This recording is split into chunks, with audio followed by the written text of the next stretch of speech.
There has never been a time when the name of Joseph Smith has been both good and evil spoken of by more people in more nations than right now.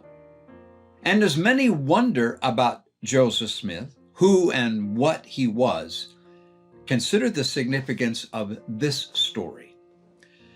Beginning in June of 1839, the Latter-day Saints in Commerce, Illinois, began to grow very ill with a mysterious disease they called the ague. Today, we would know the malady as mosquito-borne malaria. It was not a trifling thing either, as it brought many to the grave. So many were afflicted that there were not beds sufficient nor nurses available for the care there in Nauvoo. Clean drinking water was in high demand, and since the waters of the Mississippi were not fit for consumption, water was brought from miles around and shared with the sick.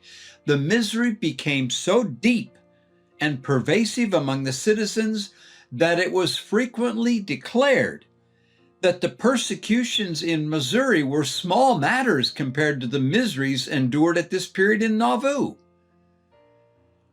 Benjamin Brown was among those brought down.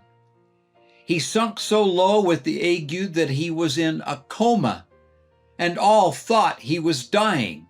Quote, "Doubtless I should have died," he said. But one day Joseph Smith was passing by my door and was called in, and, as I was afterwards informed, laid his hands upon me and commanded me to rise and walk in the name of the Lord. End of quote. And what happened next is remarkable by any standard. Benjamin said, "The first thing I knew was that I found myself walking on the floor perfectly well, and within 10 minutes afterwards, I was out of the house, visiting my daughter, whom I had not seen for nearly a month. I felt so full of joy and happiness that I was greatly surprised that everyone else was not as full of praise as myself." End of quote. Well, Benjamin Brown received a miracle. He knew it, and he knew that God knew it. And though the world might be indifferent, scoff, or seek to explain away his witness, still, Benjamin knew. The lack of faith in the Savior's priesthood troubled him.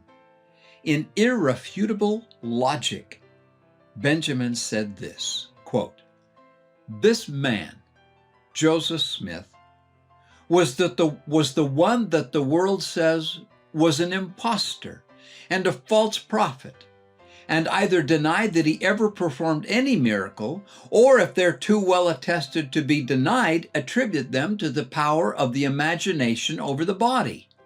Was it the power of imagination over the body that cured me when I did not even hear Joseph's voice, or know that any operation on my behalf was going on until I found myself well? The honest in heart will judge righteously." End of quote. And so they will, my friends.